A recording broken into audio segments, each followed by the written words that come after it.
Cállate y gana. Descubre cómo el silencio, usado con intención, se convierte en arma y escudo. Aprenderás a transformar la pausa en poder, a dejar que lo no dicho reescriba la percepción ajena. El silencio no es ausencia, es presencia que se recoge. Cuando se usa con intención, la pausa adquiere peso, densidad y sentido propio, comienza a ocupar espacio en la percepción ajena y, paradójicamente, a hablar por ti. No es una estrategia de cobardía ni un refugio ante la incomodidad. Es un oficio. Dominar el silencio implica aprender su gramática. Cuándo insertarlo, cómo sostenerlo, qué gestos acompañan su discurso mudo y qué efectos provoca en la mente que escucha o en la que intenta llenar el vacío. Imagina una sala donde dos voces discuten y en el centro, alguien que simplemente calla. Las palabras de los otros, en su prisa por ser comprendidas, se multiplican, se desordenan y a menudo revelan más de lo que protegen. El callado, en cambio, concentra la atención sin pronunciar nada. Ese acto, simple, austero, controlado, convierte al silencio en lente que hace visible lo invisible, motiva autoanálisis en el otro, induce proyecciones y obliga a completaciones mentales. Así, lo no dicho se vuelve campo de batalla. Quien calla define el marco en el que las palabras de los demás se interpretan. Hay varias capas en la anatomía del silencio eficaz. Primera capa, observación previa. Antes de optar por la pausa, conviene leer el terreno emocional con precisión. La eficacia del silencio depende de la receptividad del otro. Microgestos que indican apertura, una cabeza que se inclina, una respiración más lenta, pupilas menos tensas, o signos de cierre, mirada evasiva, brazos cruzados, apuro por cambiar de tema. El silencio colocado sobre una mente receptiva actúa como imán. Sobre una mente cerrada puede interpretarse como indiferencia o desprecio. Por eso la primera tarea es siempre mirar. La pausa se programará solo si las condiciones la hacen fértil. Segunda capa, intención clara. Callar sin propósito es ruido. El silencio poderoso nace de una intención definida. Provocar reflexión, permitir que el otro complete su imagen de ti. Protegerte de entrar en una espiral verbal donde pierdes control, o amplificar una afirmación previa. La intención debe ser tan nítida como la palabra que decides no pronunciar. Si no puedes explicar por qué callas, probablemente no debas hacerlo. La ética de la pausa exige conocer la finalidad. ¿Buscas claridad o manipulación? Mantener esa pregunta presente actúa como freno moral. Tercera capa, prosodia inversa y respiración. El modo en que preparas la pausa importa. Antes de callar, regula tu respiración. Una inhalación lenta seguida de una exhalación pausada crea un aura de calma que precede al silencio. Asimismo, la prosodia anterior, el ritmo, la cadencia de la última frase, condiciona la manera en que la pausa será interpretada. Una frase guiada por descenso tonal y una ligera ralentización invita a la contemplación. Una frase cortada bruscamente genera tensión. Entrena la pausa actuando sobre tu voz. Di algo suave, baja la entonación, toma aire y guarda el silencio. Observa cómo cambia la postura del otro. Cuarta capa, gestos que sostienen el vacío. El silencio no vive en el vacío físico. Necesita anclajes no verbales. Mantener contacto visual, permitir que la mirada sea tibia y estable, inclinarse ligeramente hacia el interlocutor o, por el contrario, retraerse con compostura, son maneras de modular el significado del silencio. Un leve asentimiento previo a la pausa puede transformar el silencio en reconocimiento. Una mano reposando sin tensión señala serenidad. Evita gestos nerviosos, tocar el rostro repetidamente, tamborilear. Esos movimientos diluyen el poder de la ausencia de palabra. Quinta capa, la duración calibrada. La medida de la pausa es materia de arte, no de regla. Un silencio demasiado corto no alcanza a producir efecto. Uno demasiado largo puede convertirse en arma arrojadiza o en incomodidad insostenible. Aprende a sentir el límite. Comienza con silencios de 3 a 7 segundos en conversaciones íntimas, en entornos formales. Respira y deja espacio entre 8 y 12 segundos tras una declaración importante. Observa. Si el otro busca rellenar el hueco con más palabra, la pausa fue fructífera. Si cambia de tema o muestra evasión, tal vez fue excesiva. La calibración viene con práctica y atención. Sexta capa. Contextualización simbólica. El silencio no actúa solo, se apoya en símbolos previos. Un objeto colocado, un vaso, un libro, una acción sutil, retirar la mirada, la copa, una frase precedente cargada de intención, crean un marco semiótico que el silencio completa. El receptor no percibe el silencio como algo neutro, sino como pieza de un puzzle simbólico. Si previamente activaste temas de confianza, tu pausa puede leerse como test. Si activaste temas de culpa, se vuelve acusación. Por eso lo simbólico debe ser cuidadosamente orquestado para que el silencio conduzca hacia la interpretación deseada, sin pisar la ética. Séptima capa. La gestión del resultado. El silencio convoca respuesta. No siempre será la que esperas. Puede generar confusión, rabia, vergüenza o revelación. Estar preparado para sostener las consecuencias es parte de la estrategia. Si el silencio desencadena revelaciones, escucha sin interrumpir.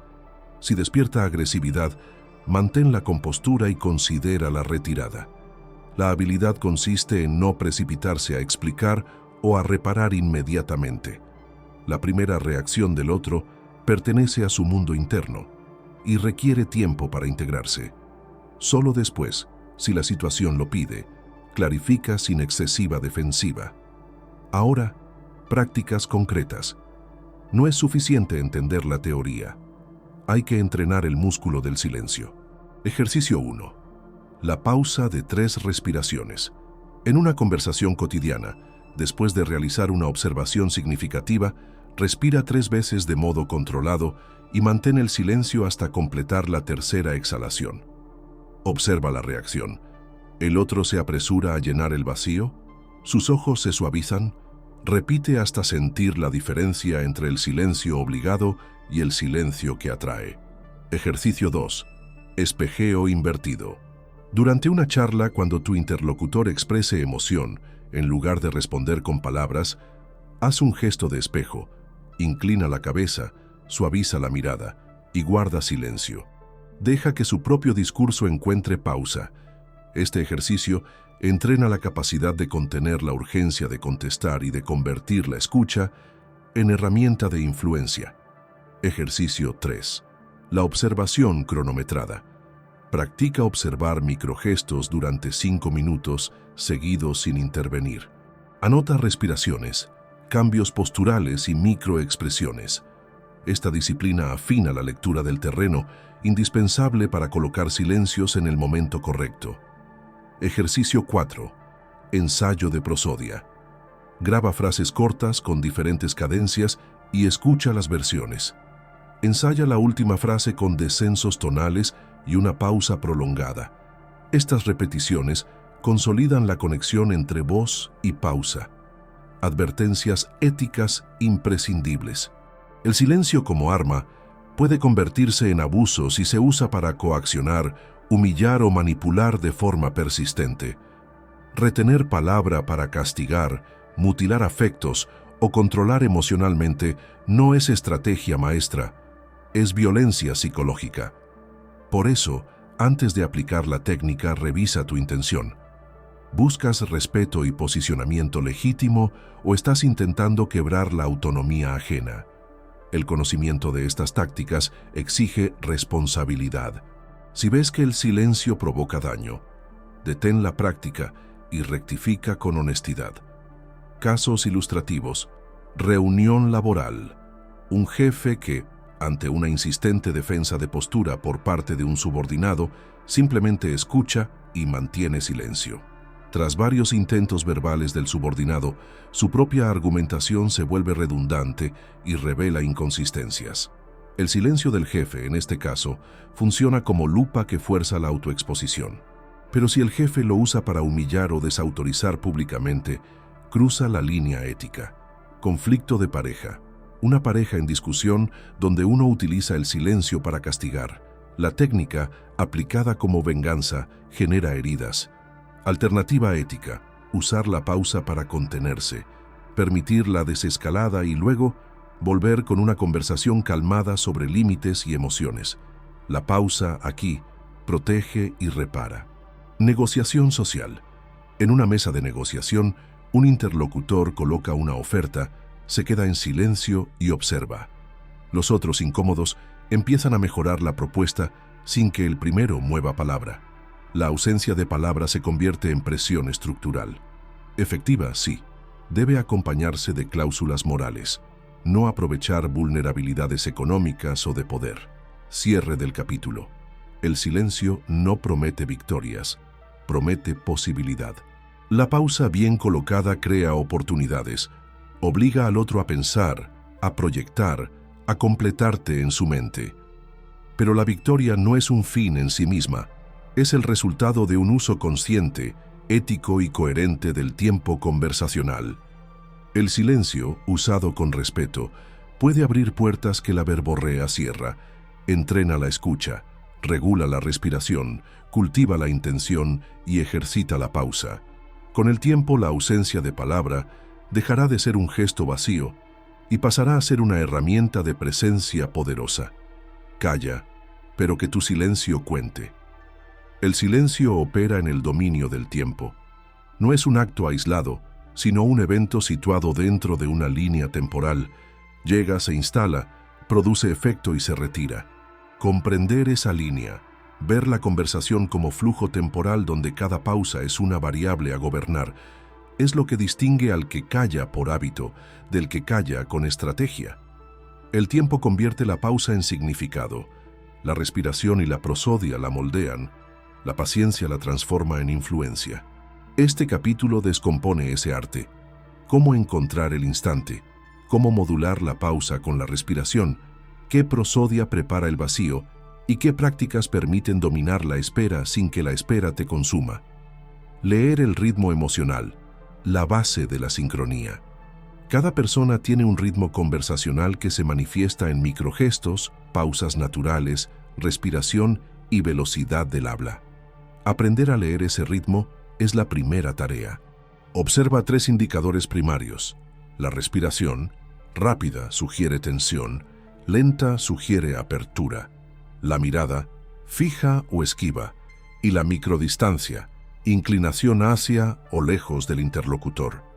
Un silencio colocado en el punto donde la respiración se hace más lenta suele ser fructífero. La mente está menos a la defensiva y más dispuesta a completar significados.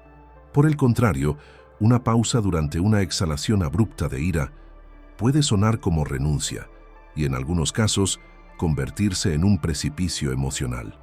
La sincronía exige paciencia. No es esperar por inercia, sino por observación activa. Quien espera sin observar corre el riesgo de que el silencio sea interpretado como desinterés. La pausa estratégica, vista así, es una conversación que continúa con los ojos y el cuerpo. Preparar la pausa. Respiración y prosodia inversa.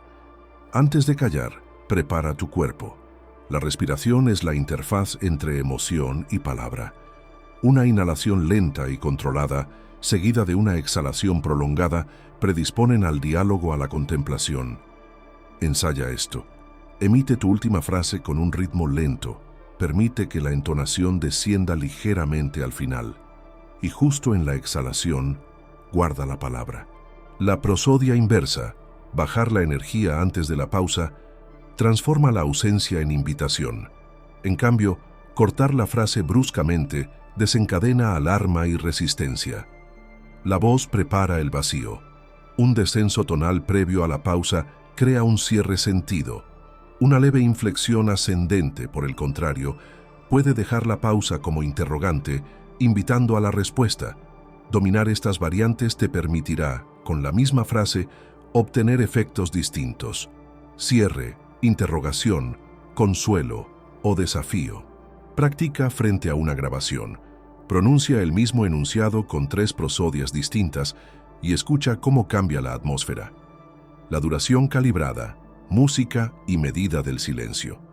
No existe una duración universal. El silencio es una nota dentro de una partitura conversacional. Sin embargo, algunos límites prácticos ayudan a calibrar conversación íntima, pareja, amistad cercana.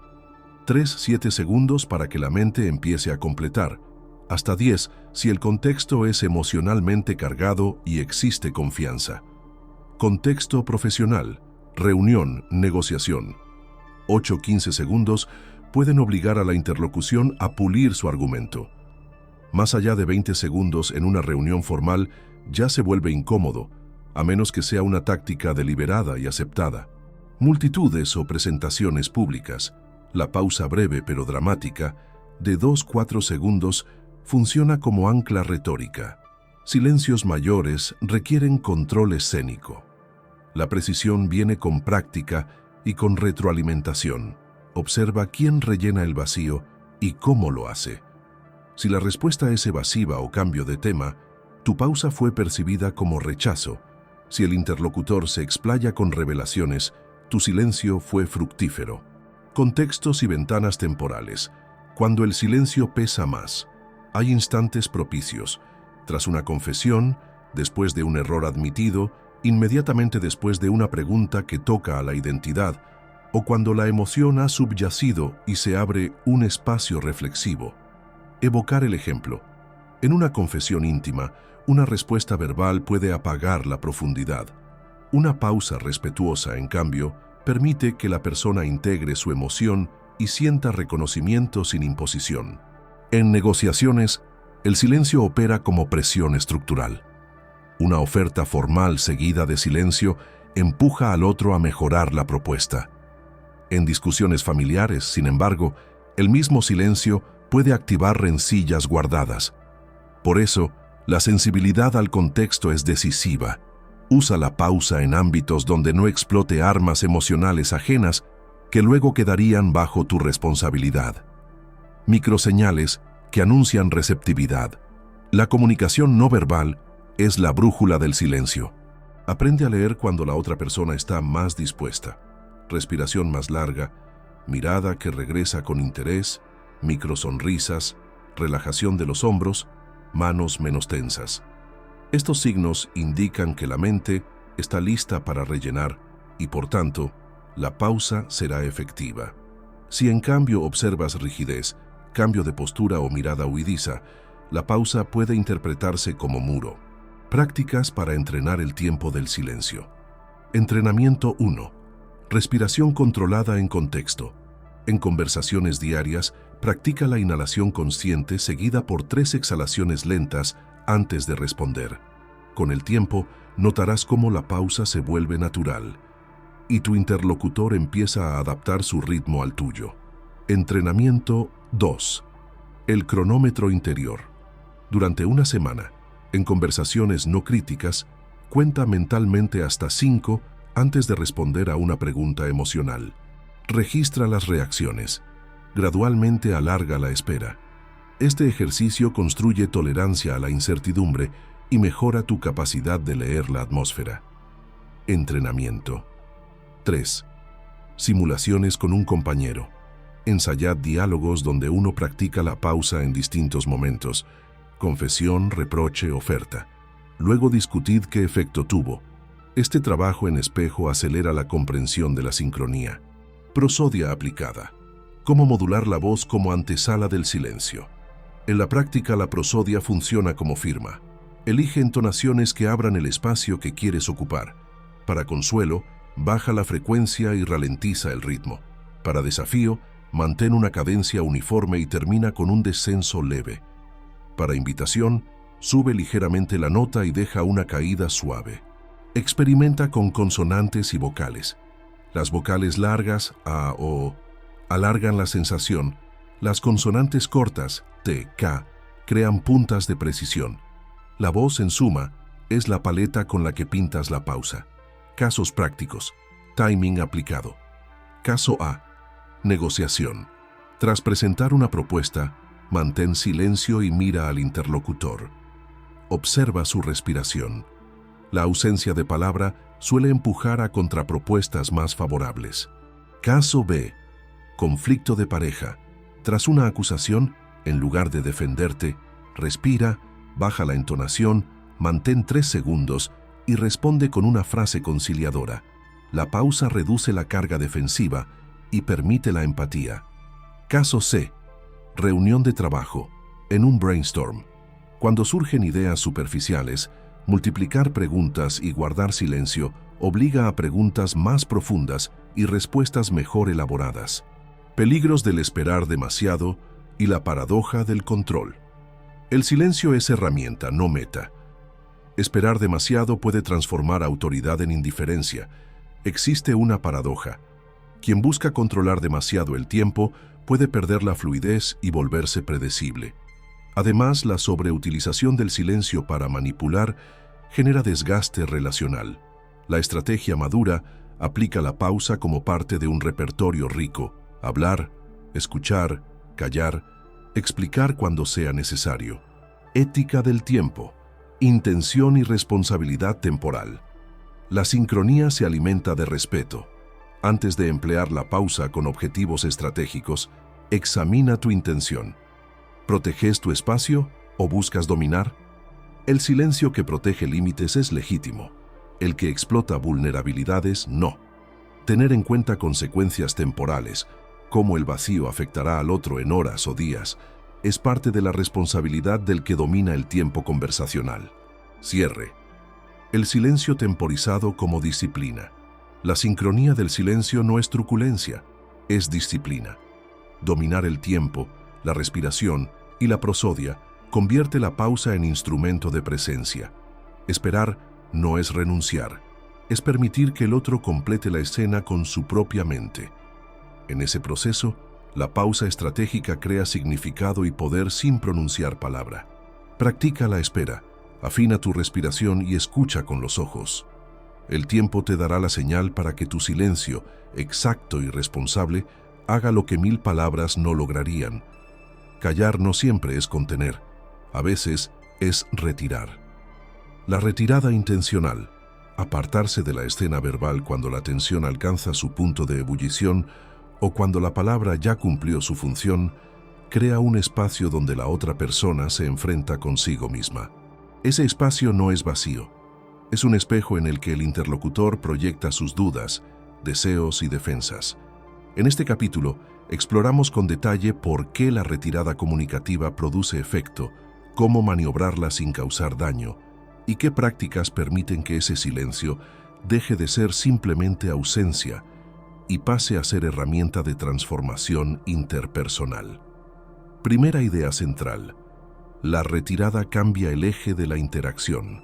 Cuando dos agentes dialogan, la conversación suele pivotar entre quienes hablan y quienes escuchan. Retirarte desplaza el centro gravitacional del intercambio. Quien permanece hablando empieza a sostener el peso de la relación discursiva. Esa condición obliga a revisar argumentos, emociones y motivos. La retirada no es abandono, sino reubicación estratégica. Pasas de ser actor en la escena a ser el escenario en el que el otro se mira. Esa inversión de roles produce 2 efectos útiles y simultáneos. Reduce la turbulencia emocional y provoca que el otro rellene la ausencia con autointerpretaciones. Segunda idea, la retirada como provocación de integración. El silencio que sigue a una retirada invita a integrar información. En la práctica, muchas personas usan el discurso para evitar sentirse incompletas o inseguras. Cuando se les niega el conflicto verbal, deben procesar internamente la información pendiente. Por eso, la retirada funciona especialmente bien tras una frase potente o una observación que toca temas identitarios. El otro entra en un proceso mental de elaboración que, sin la distracción de la réplica inmediata, puede transformar percepción en comprensión. Esa elaboración es lenta, a menudo nocturna, y es donde el cambio real se produce. Tercera idea, calibrar la retirada. No todo silencio es igual. Existen modalidades de retirada con efectos distintos. La retirada protectora sirve para enfriar la situación y buscar un regreso reparador. La retirada provocadora Deja una idea sin cerrar para que el otro la complete. La retirada de poder retira recursos comunicativos y obliga a la otra parte a mostrar su mano. Saber cuál usar depende del objetivo y del contexto. En una discusión de pareja, la retirada protectora, tomar aire, decir «lo hablamos luego» y marcharse con respeto, evita escaladas. En una negociación, la retirada de poder, suspender la oferta y observar, suele inducir concesiones. La praxis exige sensibilidad, usar la modalidad adecuada en el momento preciso. Cuarta idea, prácticas de retirada con integridad. Anunciar la retirada con claridad moral. No es necesario explicar todo, pero sí evitar desapariciones que humillen. Frases breves como «necesito tiempo para pensar» o «tomemos un respiro y volvamos» preservan dignidad y autonomía. Mantener la coherencia en la conducta posterior. Si te retiraste para reflexionar, vuelve con aportes concretos. Si te retiraste por calma, no escales con reproches posteriores. La coherencia evita que la retirada se convierta en herramienta de manipulación. Control de la proximidad física. Retirarse también puede significar alejarse físicamente de la escena. Ese gesto, si es respetuoso, subraya la retirada comunicativa y facilita la integración emocional. Quinta idea, microdiálogos de retirada. ¿Cómo decir menos con más sentido? A menudo no es necesario un silencio vacío.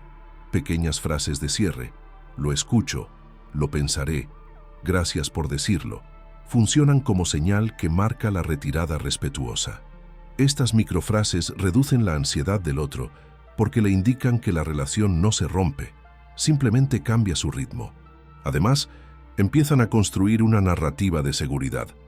El interlocutor entiende que la conversación tendrá un retorno, lo cual facilita que su procesamiento sea menos defensivo y más reflexivo.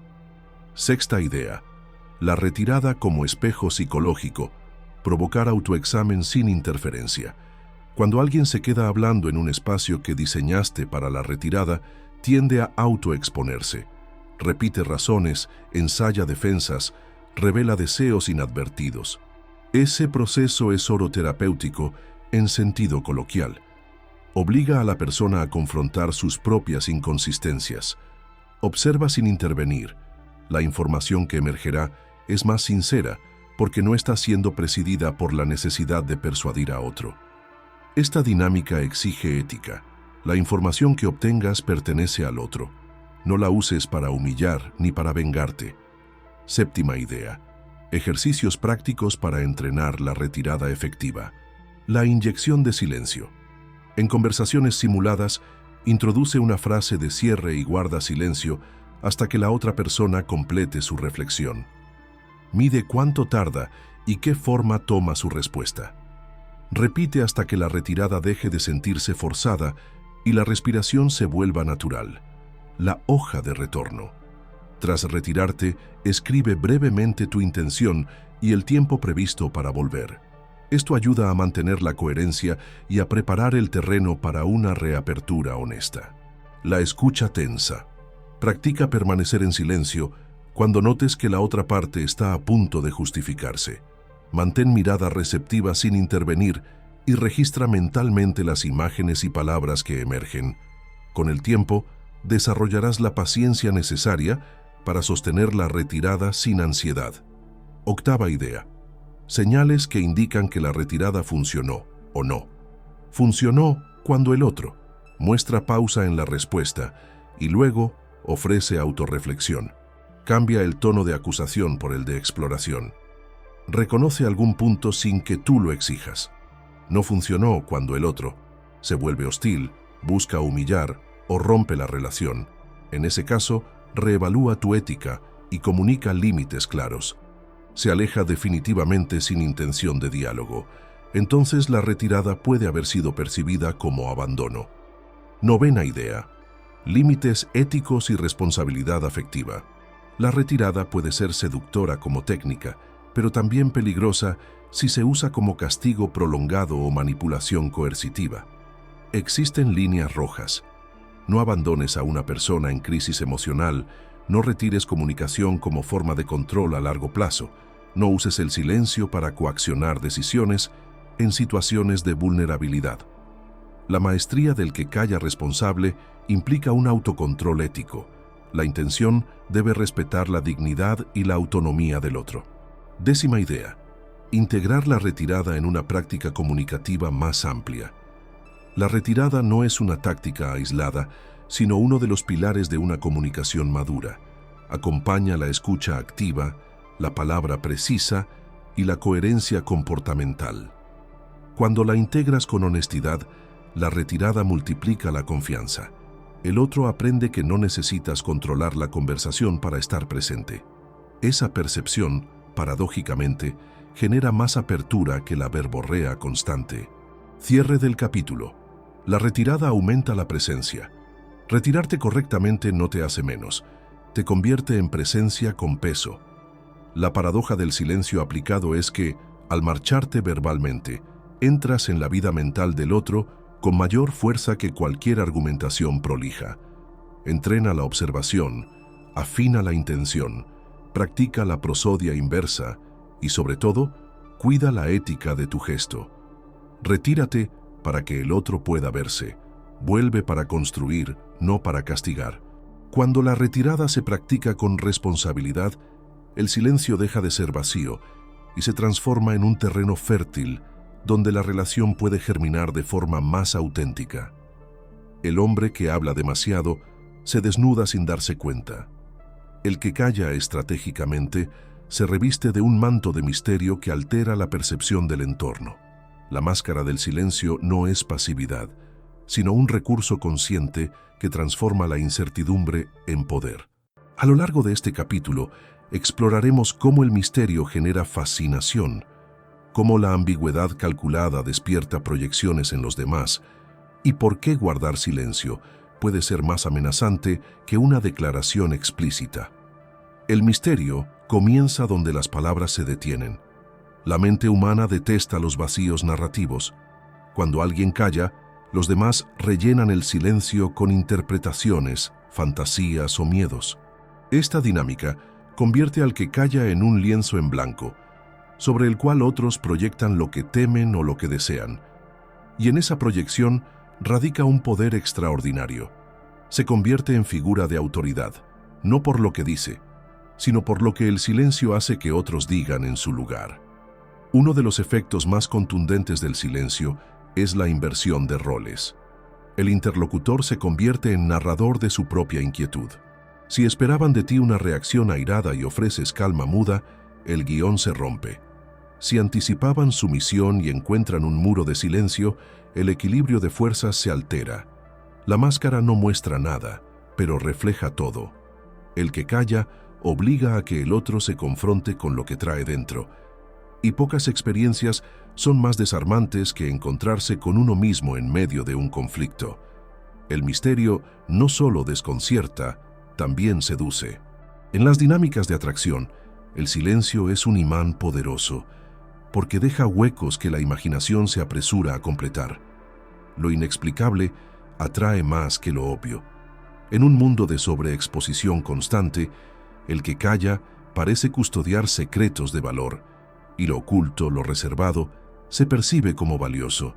Aquí se revela una paradoja. Mostrar demasiado resta poder, mientras que reservarse crea aura de rareza y exclusividad. Sin embargo, usar el misterio como arma exige disciplina. No se trata de un silencio hermético que genera aislamiento, sino de un silencio selectivo que sugiere más de lo que entrega. Quien guarda silencio absoluto se convierte en sombra irrelevante. Quien dosifica la palabra se convierte en oráculo. La clave está en hablar lo suficiente para sembrar interés y callar lo bastante para que ese interés germine. Históricamente, los líderes que comprendieron el valor del misterio ejercieron más influencia que los verborrágicos.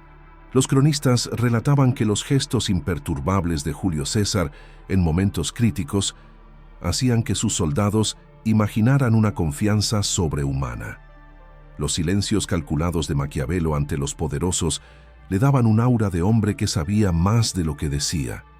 Incluso en el terreno espiritual, Los sabios que respondían con enigmas y parábolas creaban una autoridad que los discursos interminables jamás alcanzaban. La psicología moderna explica este fenómeno como efecto de proyección. Cuando alguien no da información, la mente ajena rellena los espacios en blanco con elementos propios. Por eso, un silencio prolongado puede interpretarse como confianza, como amenaza o como desprecio, dependiendo de la inseguridad del otro. Este efecto es un recordatorio de que el misterio no reside tanto en quien calla, sino en el imaginario de quien observa. Saber esto permite usar el silencio con precisión quirúrgica. Si sabes qué inseguridad o expectativa quieres despertar, tu silencio la activará con mayor fuerza que cualquier argumento. El misterio también amplifica el valor de la palabra cuando finalmente llega. Una frase corta emitida después de un largo silencio se convierte en sentencia. El silencio crea un vacío que otorga eco. Quien habla menos, cuando decide hablar, es escuchado con más atención. Aquí se encuentra una de las fórmulas más potentes del poder comunicativo. El silencio no es ausencia, sino acumulación de energía que se libera en el instante exacto para tener el máximo impacto. Pero conviene advertir, el misterio debe usarse con ética. Manipular silencios para torturar emocionalmente, generar inseguridad crónica o controlar mediante incertidumbre constituye abuso. La diferencia entre el silencio que inspira respeto y el silencio que envenena está en la intención. El primero construye presencia, el segundo destruye confianza. Por eso, el hombre que quiera usar el silencio como máscara debe entrenarse primero en el autocontrol, aprender a callar sin resentimiento, callar sin humillación, callar sin deseo de dominación irracional. Entrenar la máscara del silencio implica prácticas concretas. Ejercicio del umbral. En cada conversación, detente justo antes de decir la frase que más deseas pronunciar. Observa cómo reacciona el otro a tu omisión. El arte de la pausa. Cuenta mentalmente 3 segundos antes de responder a cualquier provocación. Ese breve vacío multiplica la tensión y te coloca en posición de control. El diario del misterio. Anota cada día las situaciones en que optaste por el silencio y analiza qué interpretaciones generó. Con el tiempo, descubrirás patrones y podrás ajustar tu estrategia. La máscara del silencio es arma invisible porque no puede señalarse directamente. Nadie puede acusar al silencio de mentir. Nadie puede probar que el silencio manipula. Y sin embargo, su efecto es real, poderoso y devastador. El silencio no necesita defenderse, se defiende solo. Cerramos este capítulo con una verdad paradójica. En un mundo que exige ruido constante, callar se convierte en la forma más radical de gritar. La máscara del silencio no oculta debilidad, revela fuerza. Quien sabe cuándo hablar y cuándo callar, domina no solo las palabras, sino el tiempo, la percepción y el alma del otro. Y ese dominio, invisible a simple vista, constituye una de las formas más refinadas y peligrosas del poder humano. El silencio es la última frontera del dominio personal. Allí donde el ruido de las multitudes confunde y la verborragia de los débiles se disfraza de fuerza, el hombre que sabe callar se erige como una figura inexpugnable. El triunfo del silencio no es simplemente la renuncia a hablar, es la victoria de la conciencia sobre el impulso, del cálculo sobre la reacción, de la estrategia sobre la necesidad de ser escuchado. En este capítulo final, exploraremos cómo el silencio se convierte en un arma total, capaz de moldear relaciones, manipular percepciones y, en última instancia, otorgar al hombre un poder que las palabras jamás podrían ofrecer. El silencio absoluto es temido porque es incomprensible. Quien no habla obliga a los demás a llenar el vacío con suposiciones, y en esas suposiciones suelen revelarse las propias debilidades de los interlocutores. Un silencio mantenido ante una acusación puede parecer aceptación para algunos, desafío para otros, superioridad para los más inseguros. Lo fascinante es que todas esas interpretaciones coexisten y cada una fortalece el aura del que calla. El triunfo del silencio radica en que nunca puede ser reducido a un solo significado. Es un enigma viviente. La política, la guerra y las relaciones humanas nos ofrecen innumerables ejemplos. Los grandes estrategas jamás revelaban todas sus cartas. Los silencios de Napoleón en el Consejo Militar eran más intimidantes que las arengas de sus generales. Los largos silencios de Stalin en las reuniones del Politburó generaban una atmósfera de terror, pues nadie sabía si de ese mutismo saldría un gesto de aprobación o una condena mortal. Incluso en el terreno personal, los silencios prolongados de un líder familiar o de una figura respetada imprimen autoridad. Se comprende entonces que callar no es inacción, sino un gesto calculado que puede doblegar voluntades. El silencio también es un espejo de disciplina interior. El que no puede callar demuestra esclavitud a sus emociones. El que domina el silencio demuestra control absoluto sobre sí mismo. En las enseñanzas de los estoicos, callar era un ejercicio de fortaleza. Al no reaccionar inmediatamente a las provocaciones, se mantenía intacta la soberanía del alma. En la filosofía oriental, el silencio era un puente hacia la sabiduría. Solo quien aprende a callar puede escuchar el murmullo del mundo y discernir lo esencial de lo trivial. El triunfo del silencio no es entonces solo un arma de poder externo, sino un camino hacia la fortaleza interior. En la práctica, convertir el silencio en triunfo requiere 3 principios. Primero, resistir la urgencia. Nunca hablar para llenar un vacío. Nunca reaccionar por impulso. La urgencia es enemiga del poder. Segundo, dirigir la atención. Usar el silencio como un faro que obliga al otro a revelar lo que no habría dicho si hubieses intervenido. El silencio es un interrogatorio invisible. Y tercero, hacer que cada palabra pese. Cuando decides romper el silencio, tus frases deben caer como piedras sobre el agua calma, generando ondas expansivas que se prolongan mucho después de haberse pronunciado. El triunfo del silencio no significa aislamiento. No se trata de convertirse en un ermitaño distante e inaccesible. El silencio se convierte en victoria solo cuando se alterna con la palabra en el momento exacto, como el golpe certero del espadachín que ha esperado con paciencia la apertura en la defensa del enemigo. Callar demasiado genera vacío y desconexión. Callar con inteligencia genera respeto, temor y atracción. La diferencia está en la intención. En las relaciones personales, el silencio estratégico puede desarmar más que una confrontación directa. Ante un ataque verbal, el silencio firme obliga al agresor a desgastarse en su propio ruido. Ante una manipulación, el silencio revela que no entras en el juego. Ante la seducción, el silencio se convierte en el enigma que despierta obsesión. Es así como la ausencia de palabras se transforma en el lenguaje más poderoso. No dice nada, pero lo comunica todo. La paradoja final es que el triunfo del silencio se alcanza cuando comprendemos que no necesitamos convencer a nadie. El hombre que domina el silencio ya no depende de la aprobación externa. Su fuerza proviene de su autocontrol. Y esa independencia es lo que otorga un aura de poder imbatible. El silencio es entonces libertad, es dominio de uno mismo y dominio de los demás al mismo tiempo. Quien aprende a callar en el momento correcto nunca pierde, porque el silencio no puede ser usado en su contra, no puede ser distorsionado, no puede ser debilitado. Es un muro infranqueable y al mismo tiempo un arma invisible. El triunfo del silencio es en realidad el triunfo de la mente sobre el caos, de la serenidad sobre el desorden, del poder sutil sobre la violencia evidente. Y en ese dominio silencioso, el hombre se convierte en algo más que un jugador en la partida del poder. Se convierte en la partida misma, porque todos hablan, todos gritan, todos quieren ser escuchados, pero solo unos pocos tienen la disciplina y la inteligencia de callar. Y son esos pocos los que, desde las sombras, gobiernan sin que los demás siquiera lo comprendan.